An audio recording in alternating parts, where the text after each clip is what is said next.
What's up guys, Tommy Bowie here from Move Rewind, and today I'll be counting down my personal top 6 James Bond films. So without further ado, let's get into it.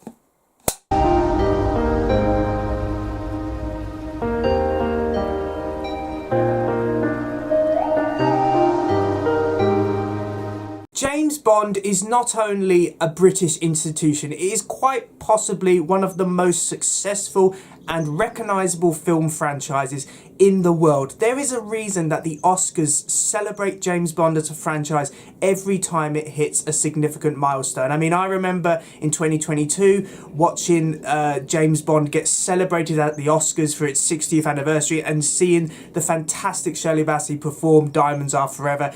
It was truly a special video, and if you have not seen that performance, I would suggest watching it. But of course, James Bond is a very interesting franchise because I think everyone who has watched a James Bond film or enjoys James Bond has a specific favourite. And for me personally, there is not a single James Bond film which is just a write-off. Every single one has something to enjoy in it. Obviously, some are better than others, but for the most part, I would say that James Bond has had more hits than it has had misses. But obviously, as I said, some are better than others. So today I thought I would join in on the conversation and list my personal top 6 favourite James Bond films. Now, a few disclaimers before we get into it.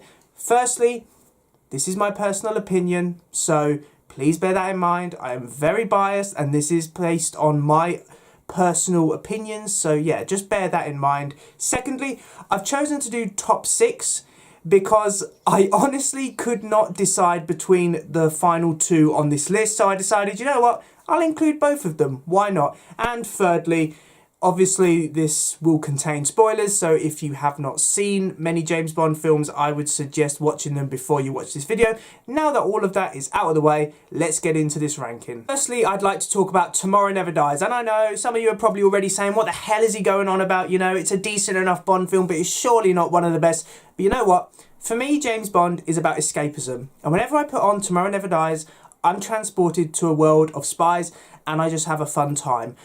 Pierce Brosnan, his second film, and Pierce Brosnan is an incarnation of James Bond which has really gone up in my estimates. He's probably one of my favourite Bond actors now. He just combines all the best qualities of Bond. He is an action hero, he's charming, and he's also very funny as well. I love all the quips in this film and I just think he makes it work. It also has one of my favourite Bond girls in Wei Lin, portrayed by the magnificent Michelle Yeoh. Brosnan and Yeoh have great chemistry together. I really like their back and forth throughout this film. I also love the fact that Wei Lin isn't just this damsel in distress. She's actually a really well done spy in her own right, and I love that she can hold her own. She uses a lot of martial arts in this film and she can kick ass. So you know what, I really enjoy the character of Wei Lin, one of my favourite Bond girls. The villain, Carver, he is amazing. He's this media tycoon who thinks starting World War III will enable him to get better headlines. I think it's great. It's such an over-the-top performance from Jonathan Pryce, but you know what? He makes it work. He really is. At every point in this film which he's on screen, he just steals the show, and I just think that's fantastic.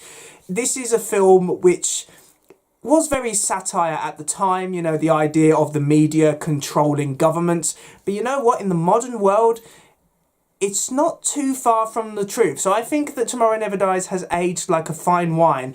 Plus, Tomorrow Never Dies, performed by Sheryl Crow, my favourite Bond theme. She does an amazing job with this song and I listen to it on repeat. So for me, Tomorrow Never Dies, it has all the great elements of a fantastic Bond film. A great incarnation of Bond, a fantastic Bond girl, a brilliant and standout villain, and a really catchy theme. Next we have Thunderball, Sean Connery's 4th outing as James Bond, and I really enjoy Thunderball. I think it's an underrated Bond film. Connery is once again fantastic. I think this is the final Bond film where you can tell Connery was there because he wanted to be. You know, after that it was obvious he was there for the money, but for the most part in Thunderball he's given a really good performance.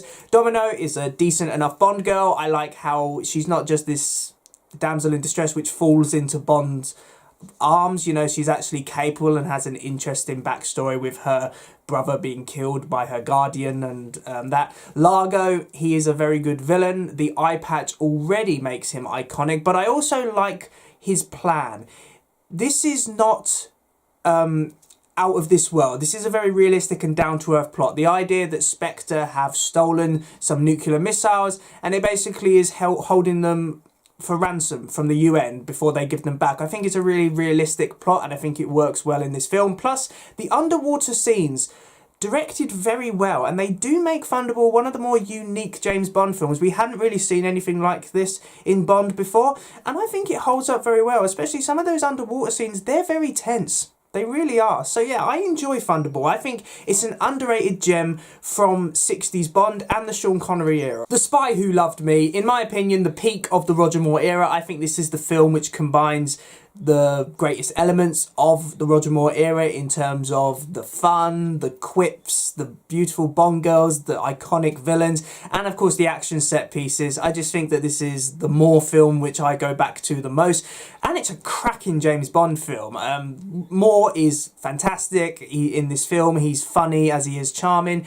Barbara Bush portrays Anya, and I really like the chemistry between Moore and Bush. You know, they work so well together, and Anya is one of the more interesting Bond girls in the sense that she is a Soviet agent who is forced to work with Bond in order to stop a threat which threatens both the UK and the Soviet Union. And I think this is very interesting. Obviously, for the time it was released, the Cold War was still going on. So obviously, I think it works really well with the time period it's set in. Jaws, the henchman to outdo all henchmen. He is fantastic in this film. Richard Kiel doesn't have to say a single word, but Jaws, just the size, the nature of how he kills people with those metal teeth. He's just an iconic henchman, and he's really menacing in The Spy Who Loved Me. In Moonraker, they make him a bit more human, and I don't think it works. But in The Spy Who Loved Me, he is a ruthless killer, and I just think it works really well. The Spy Who Loved Me is one of those Bond films which is just escapism. You will have a blast watching this film. It's one of the funnest Bond films out there. In third place, we have GoldenEye, the film which breathed new life into the James Bond franchise, because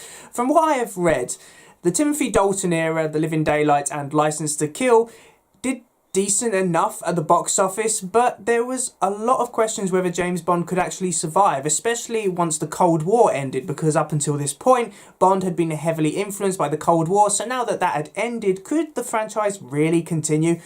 But GoldenEye proved all the naysayers wrong.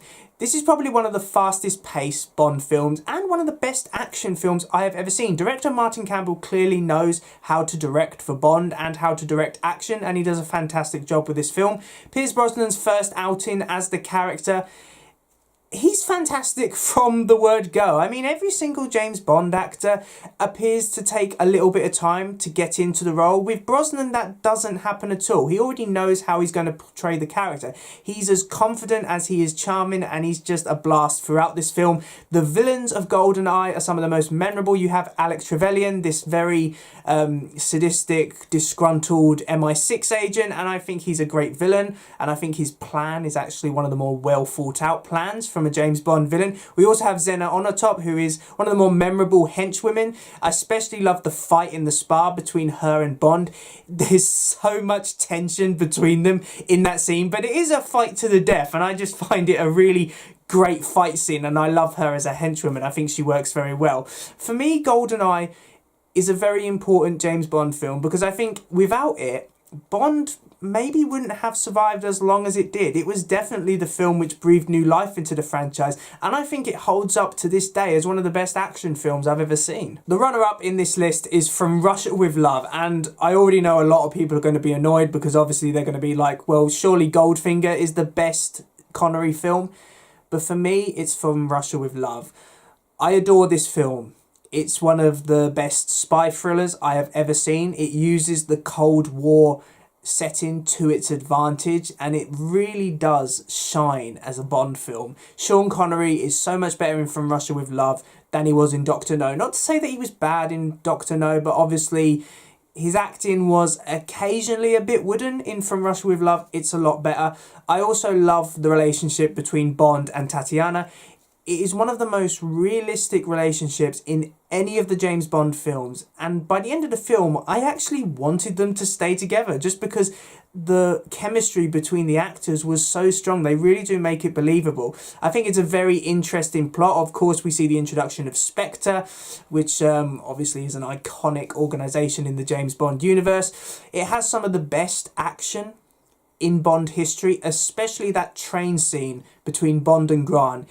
Hands down, my favourite action scene in any Bond film because of how brutal it is. It feels so realistic. It is a fight to the death, and no matter how many times I see that fight scene, I'm still on the edge of my seat. And that's when you know that the filmmakers have done something right, when you're on the edge of your seat no matter how many times you've seen the film before. I think From Russia With Love is a fantastic Bond film. For me, it was a sign that Bond can be something truly special. And I think it's just a fantastic Bond film, my favourite from the Connery era. And in first place, it was no contest, Casino Royale. Now, while quite a few of the entries on this list tended to swap around, Casino Royale was always going to be at the top because it is the best Bond film ever made. Martin Campbell returns as director, and that man just gets Bond. I mean, he already reinvented the franchise with GoldenEye, and he does it again with Casino Royale. They strip Bond down to its purest form. Gone are the gadgets, gone are the over-the-top action set pieces, gone are the Bond girls with really obscure names.